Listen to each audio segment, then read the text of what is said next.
Hello again, you're watching Cricbuzz Live. My name is Tanay Tiwari. India take on South Africa. Now, when this group came about, India-Pakistan was the high-voltage encounter. But everyone was a little nervy because not only was India versus South Africa a big contest, but also because it was happening in Perth. With me, Mr. Zaheer Khan, Ajay Jadeja, to discuss more about it. Gentlemen, welcome. India won the toss. They've opted to bat first, Zach. So that's good news for starters because they won the toss. They've done what they wanted to do. You agree with that decision to bat first? Absolutely, I think in this format, not often you see that, but every time that happens, you feel good that you are assessing the conditions and then making that call.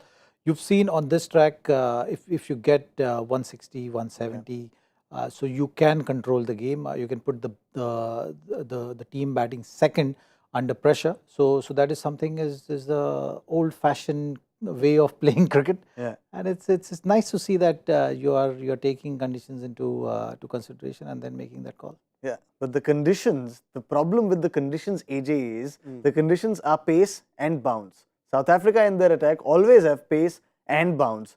Against India, there's going to be a big trouble for them, no? Yeah, this will be a challenge. This is a challenge, and when you're looking to win the World Cup, you'll have few games, and this is one team that, for me, this is a very strong side. And you rightly said, South Africa enjoys their pace. In fact, their spinner, Maharaj probably is also one of the finest spinners that they have. So a great bowling lineup. So you've eliminated that out, you've taken that away. Although, like you said, sudden change, now everybody's thinking of batting first. Gone back to old times and no more chase and win the toss, chase and win the game. That's not happening in this World Cup. So interesting. I'm looking forward to it. Have you got any news on the team? Yes, I have. And it is big breaking news. One change. Akshar Patel out. Who comes in? Deepak Hooda comes in. What do you make of that, Zach? Tactical change, I would say. You've seen on this track, two spinners is not necessarily being used that often. You've seen teams actually look to attack the spinners if there is not much of a help. So I think that's the thinking behind it. Also strengthen your batting a little bit more. So I see it as a tactical call for this one. Yeah, let's have a look at India's playing 11, AJ. And of course, Deepak Hooda comes in for Akshar Patel, which means you have 5 solid bowling options, including Hardik Pandya, and then Deepak Hooda can give you that off spin. So he becomes the 6th bowler. Hardik Pandya, 4 overs in short. Yeah, it's an interesting one. It's a tactical, like he said, but then why would you bat first? If you added to your batting, taken away from your bowling, yes, Hardik Pandya has done exceptionally well, but you've taken away Akshar. He may not had a great World Cup, but so tactically a little confusing there from my point of view. But it's always good to add batting against these South Africans, because if you're really going to be in trouble, it's going to be if you're knocked out, a couple of wickets down very early, then you want that little gap. Especially you have that finisher who doesn't come in early. So from that point of view, yes, good call. But I'm surprised that after winning the toss, when you've added another batsman into your side, you've gone to bat first. So maybe we'll see an interesting start today. We might see that aggressive start that there was a lot of talk of it from the captain. We haven't seen it in the World Cup. But maybe that's what we will see today. So it's probably an attack time to bat with the bat. Yeah, it's actually very interesting because there's been a lot of talk about India's approach ever since the last T20 World Cup. And when asked about this to the batting coach, Vikram Rathore, he said that these conditions are different. These aren't 200 plus wickets, something that you guys keep telling us, that these aren't 200 plus wickets. We are, of course, looking to score runs whenever we can. But playing on these surfaces, you've got to adapt. And he says that India have done that pretty well. You agree with that, Zach? Because they have. Yes, see, you got to play conditions. You can have an approach of staying positive, but on any given day, if you've lost early wicket, then you have to consolidate. So you got to take the basics of cricket along with you. I think that's also very important. When you're looking at this South African bowling lineup, you know that their strength has been bowling. Yes, they've scored runs, but when you look at that playing 11 on paper, it's always you'll think that okay, they got solid bowling attack. So I think that's the thought process behind. Also, you've left out Akshar, knowing that they have left-hander power hitters. So that's something which I'm expecting from this game. Looking at the playing 11 of Indian team, what kind of discussions and the conversations must have gone ahead of the game is on those lines. I will not be surprised if you see Ashwin opening the innings as well. with the ball. Of course, yeah. The other one would have been a big surprise. Not that one. Yeah, I don't want anyone to get confused because India is batting first. So anything, you can go in that line. But I think Quinton de Kock has been the key for South Africa with the bat. Sets that tone, loves the ball coming onto the bat, loves the bounce. So I think that tactical call I'm expecting from today, knowing that Huda is also there in the middle overs to provide that bit of off spin when Riley Risso or Miller is batting. I think that's all in all the thought process now. You can see looking at the playing 11. Very evident. That now makes sense. Let's have a look at South Africa's playing 11 as well. They've also gone the India way, dropped the spinner, but they've not added a batter. They've added a bowler, Lungi and Gidi. So they add to their pace battery. Now you have Lungi and Gidi, Anrich Noke, Kagiso Rabada, Wayne Parnell. So, this is a very, very good attack. This is a good attack, isn't it? I mean, they've got variety as well.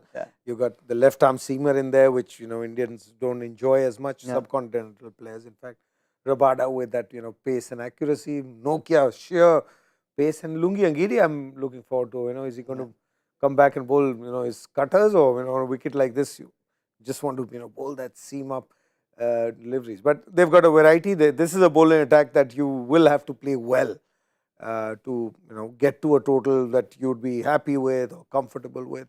It's not one of those bowling sides where you say, chalo, let's take care of these through and then we'll luto the other ones. There's no loot happening here. You'll have to really play well, and for that you'll have to have wickets in hand.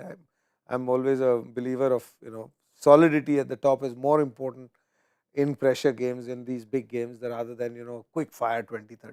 Yeah, correct. Lungi and Gidi is their highest wicket taker this year in T20 I's. He comes back into the playing 11 for them. And look at those names. I mean, to know that the fact that they have Jansen at their disposal and they've not used him shows the quality of South African pacers of late in T20 I's, especially on this track. Zach, who'd be the pacer to watch out for from the South African attack on this track? We've seen a lot of it even in the last game, Pakistan versus Netherlands. Well, you look at the relatively weak link or someone who's not been playing regularly. If he's coming to the party today, then things will get tougher. And I think Wayne Parnell is someone who's not been playing consistently for South Africa. Ngidi, that has been a regular feature. Rabada, Nokia. So I think the fourth seamer, if he joins the party, then things will certainly get tougher for the Indian batting lineup. So I think all in all, you look at those numbers also. Everyone is a wicket taker. And importance of taking early wickets is going to be huge. It's important that when you have this kind of bowling lineup, you start well. If you set that tone well for the innings by picking a wicket or two, then it gets easier. But if you're not able to do that, then you look at the quality in Indian batting lineup. They can really put you under pressure, and you've seen teams at times falter in reading the conditions. Because the game is played before, you kind of know what kind of lengths one should be approaching this match with. So that's an added advantage. We'll have to see how South Africans go about it. Do they have a set plan, or they just going according to the conditions on what's happening on the surface when they go into to bowl? How quickly you adapt is always the key. Yeah, that's something that Anrich Noke also said. He said that when you look at this amount of pace and bounce, sometimes you get carried away, you get overwhelmed. Oh my God, let me go out there and extract the most out of it. He says on wickets like this, obviously you have one bouncer per over. So you have to try and just sort of time it properly and not get carried away. Sometimes it can look nice, but it's not effective. So try be as effective as possible. Try to keep the emotions intact. Cut, copy, paste of what Zach said, just with different words. But it tends to happen, right? When you've got this kind of a track, you want 6 bouncers and over, Zach, as a fast bowler. If I'm sitting there having conversation with the batters, you can pretty much anticipate that first 3 deliveries are not going to be a bouncer. All right. I think this statement is giving quite a lot away in terms of the mindset which South African bowlers have. I'm sure their bowlers meeting, they've said that keep the batter guessing about the bouncer. Don't show that card early in the over, then batters get comfortable. But giving this kind of a statement actually can prove handy for the Indian batting lineup if they use it smartly, knowing that the first 3 deliveries it's not going to be bouncers, so you can actually look to be attacking. All right, have we gotten advice here from Zach? But AJ, I mean, we've the two of us know a little about Bukhar nowadays. But and we've heard from you that that Perth में आके बुखार आ जाता है to the batters. When you look at this kind of a bowling attack, Kaptan Viru said that. yeah. But the batters they get feverish. Yeah. But when you look at this kind of a bowling attack, and when they talk like this, does that fever get worse? Yeah, it does. In fact, I mean, from a batsman point of view, I think when there is bounce in the wicket, it's probably the one that's pitched up to you, not the half volley, but that's, you know, where you say that it's that good length where you have to, you know, look to defend, because that extra bounce is where actually gets you. Yeah. Whereas when it's short and, you know, it's not just one day, your brain and your batting, you know, instincts are already ingrained. So in your batting instincts, when you see that ball piche, as it is, you got short, and then now it doesn't trouble you, it goes over. Yeah. So it's the ones that are pitched up that actually trouble you on pitches like this. I don't know. Bowlers also, I mean, to feel the enjoyment, yes, fine, you know, balls flying around here, there. But the worry for a batsman is to get out. I shouldn't get out. And initially, it's the ball that's really pitched up to you that you really worry about. You know, it's in the gully or the point region that you feel the catches go more on wickets like this. Short ball, yes, I mean, when you're looking to attack, yes, that extra bounce might get you a little extra help. But at the start of the innings, I mean, Rohit Sharma would be happy if you bowl 4 bouncers to him. Rohit Sharma, if you bowl 4 bouncers to Rohit Sharma in the start of the innings, you can guarantee that man will score runs. Yeah. Because it's the aage that, you know, and as the age comes, I mean, not trying to say that he's very old or, you know, he's getting there, but it's to move forward is your problem. Short is never a problem for somebody who's as experienced as Rohit Sharma or Rahul. Somebody who's struggling in form, what happens? You start going aage. So it's the aage wala that I would worry more than the short. Short one is good to look at. It's, it's you know, show ke liye dikhane ke daat hain wo, khane wale aage ke. And those are the troublesome ones. But he's right, Rohit Sharma would love those 4 bouncers, 2 sixes behind square, 2 sixes in front of square. He's sorted. But after the last game against Netherlands, actually, Zach, he said something really interesting. He said that I know my runs were scratchy. They weren't the best of my runs, but they were runs after all. And when you've not had a lot of runs under your belt in these conditions, it's always good to have that bat out there in the middle. And that's something that's happened to Rohit Sharma. Time spent in the middle is worth in gold. Yeah. You know, always. So be it a bowler or a batter, you know, you got to spend that time. The game time is always of utmost importance. And you're talking about quality of Rohit Sharma. Absolutely. You know, so it's about just, you know, going out there and enjoying the game for him. Always. And the short ball is his bread and butter. So, you know, so when he sees this kind of a track, I think he'll be happy.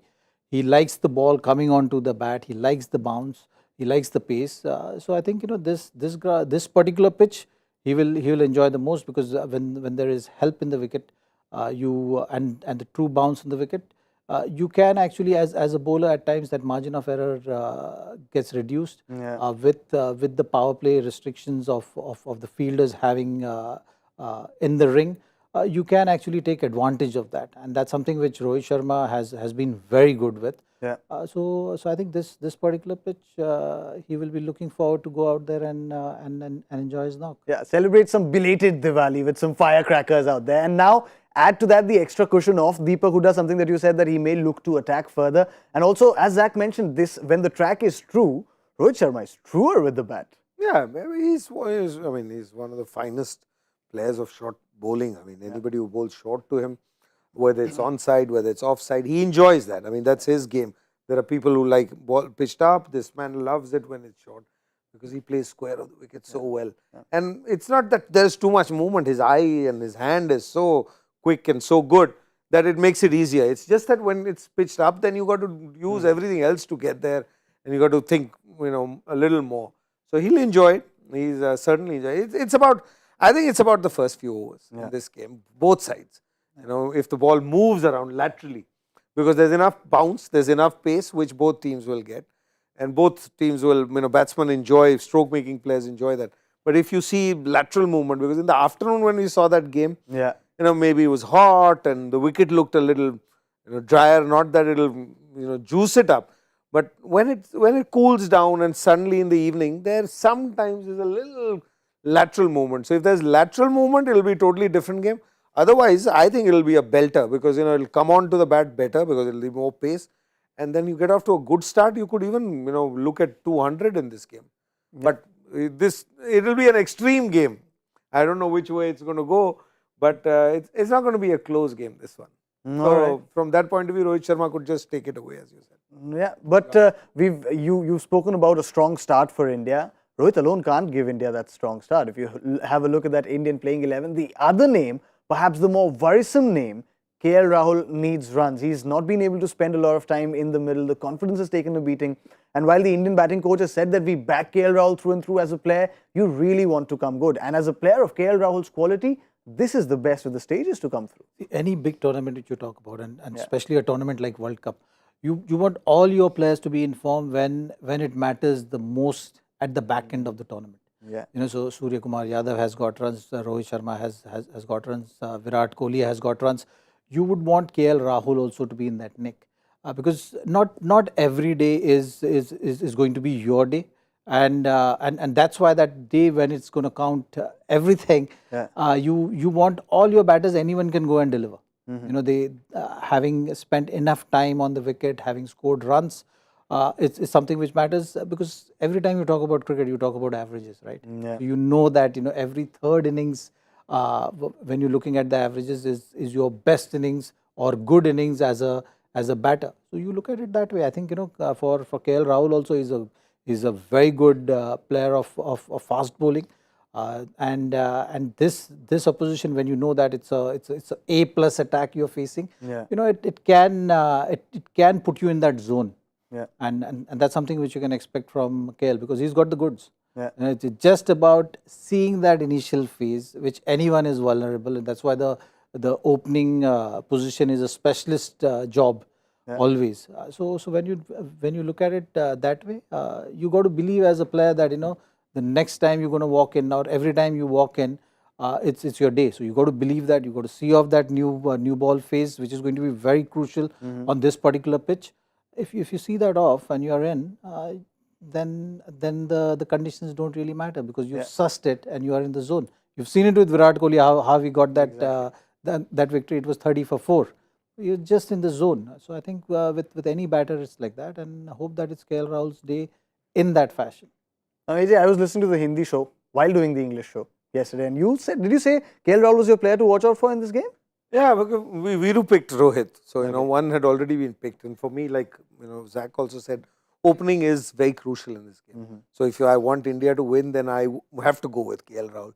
And he's capable. He's absolutely capable. He's a player. In fact, if there's bounce and pace, it comes to his advantage as well. I mean, we talk of Rohit Sharma, but even with KL Rahul, he's no problem with pace. He just, times it so beautifully.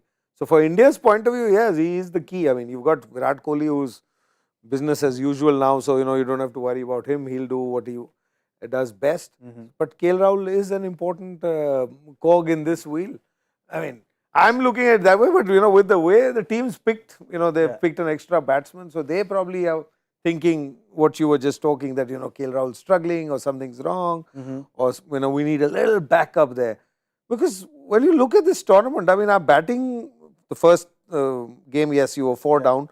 But you didn't even use your pure batsman in that game. Yeah. Karthik came in with 5 balls to go. So at no stage has your batting looked thinner, or you needed to add to that. So it can only be mentally something that they want to play differently. So they want to bring in another extra man there. So maybe that's why KL Rahul, you might see that. And with KL Rahul, I've always said this, he's got 2 switches. Which switch comes on, you don't know, because he has a switch where he gets very responsible and he plays an inning of a certain kind at a certain pace, and then suddenly next game you see him, or the game before that, there was another switch where he's going at a whole different strike rate and he's getting after the bowlers. So maybe they've want to put that switch on, they needed this little extra battery that they've added at the end. Yeah. So batting first actually can make a difference for his mindset. Yeah, because there's no total, and you've got extra batsmen. I mean, if you've talked and brought a man into the batting lineup where you've not struggled, it could be only one. Say, it is a struggle time. All teams are struggling at the top. So we have 2 choices. What do? We go there and see time off. That's one choice, solid choice, but you can still get out. Or the other choice is you say, yeah, this bowling attack is pretty good. How long will we look around and then who are we going to get after? Yeah. If you're 2 down and Maharaj comes in, you can't go after him also. So you might have, sat together. That's the only reason why Huda should be playing. Yeah. And I don't know whether that's the reason, but then you say, okay, let's add another batsman. And so we say, okay, we are still 6 batsmen, but we have one extra one. So let one of you get totally freedom and just go out there and take not like a blind chance, but you be aggressive, take a chance, you get out, no problem. Anyway, you're getting out. So sometimes best way to get out of rut is to just go out and throw your bat, because once you get a couple in your middle, and then the bowlers also start thinking. If you can get the bowlers to leave that spot in this game and get them to bowl short or try something else, you've already won the game. Yeah. So it's all about which batting side amongst these two gets the opposition bowling to start thinking defensive. Yeah. Whichever team starts thinking defensive, that's the one that's going down from there, because there's no recovery. Yeah. We've seen many games now in Australia. What has happened? 17, 15 overs, they get 80, 90, 100. Last 5 overs when, they're looking to score, they're getting 50, 60, 70. So it's all about that mindset, and could be that adding to this batsman will free KL Rahul, and the switch, B switch or A switch, whichever one it is, that will get switched on. And that is why I picked KL Rahul as my man today. Now you know, but that's actually really interesting. If at all there are 2 batters who can... Theory तो होनी चाहिए. बिल्कुल होनी चाहिए sir. Practical में काम हो ना हो. And to actually add to that, you look at the New Zealand Australia game, the first game of the tournament. How New Zealand started it, they landed the first punch, and then even if Australian attack is such a good attack, but you still lose that momentum. You go on a defense, and that you can really take advantage as a team, and that's something which Mr. Jadeja is trying to say, that you got to be in that mindset. Yes, you are playing in Perth, wicket might help the bowlers, but what are your options? How are you going to make the play is going to matter. What kind of mindset you are. Are you just going to think that, oh, it's a good wicket to bowl on, so we got to be cautious, we can't do this, we can't do that.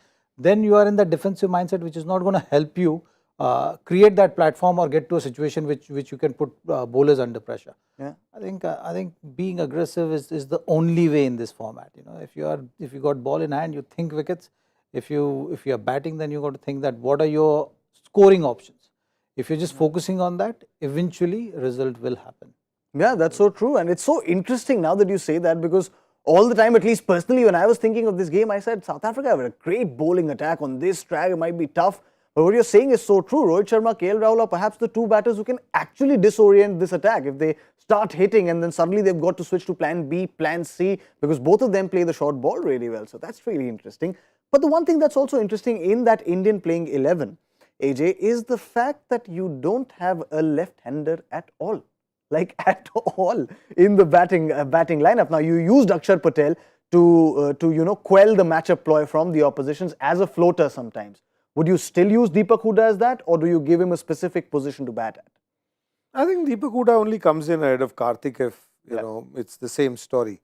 If it's any time before 15th, 16th over, then Huda comes in ahead of him. Otherwise, he'll just be, he'll probably come in after Karthik, because Karthik's been there for a very specific reason, to finish games or finish the innings towards the end. So that's his spot. Even if you lose like the first wicket at over number 16, it'll probably be Dinesh Karthik who walks in. Yeah. I mean, there is Surya Kumar Yadav, there is Virat Kohli, but if you lose first one and 16th over, who would you want? You want somebody who's going to go accelerate, or who you played for that thing. It's a backup. It is a backup, and if Dinesh Karthik was a backup that you could take your time at the start, this one is a backup to go out there and throw your bat at the top. I have no doubts in my mind this will be the fastest power play for India in this tournament at least. I mean, not that the other 2 have been very great, they've been slow only, but this one will be the fastest that we've had. Indian fans? I don't know. Touch wood, everyone. No, because the approach will be, you might get out, a couple of guys get out, that's a game, you can get out defending also. But they will score runs, they'll just keep going, and so that is what Deepak Huda's role is there. Because I don't see him, if you lose a wicket, that he's going to come in at 3. Okay. You're not going to keep Virat Kohli back, right? You're not going to keep Surya Kumar out of this game with the form that he's in. Yeah. You shouldn't have kept even Hardik Pandya that day out when you sent Yeah. Akshar Patel ahead of yeah. But whatever they said. So you don't want to keep these guys who are in this top form. Don't forget, I mean, it's still 120 balls. The conditions are different from India and there. But these are guys who are in top form. And then, you know, you got a specialist that you've taken and you won't keep him out and bring Huda ahead of him thinking, oh, then why don't you play him before that? Yeah. I mean, logically, that's what it says. And because you're batting first, when you're batting second, yes, things can be different. There's a total, whether it's a small total, whether it's a very big total, you can think. But batting first, it's all about how you start. And at that stage, I don't think Huda's your man. I know Huda the man, Yeah. but not the man to go in there and face these guys at the first 5-6 overs. But you never know. Rahul Dravid may surprise us. But I'm sure whatever the case is, the Indian fans are breathing so much easier right now after listening to AJ and Zach, because this seemed like a very threatening attack. It still is.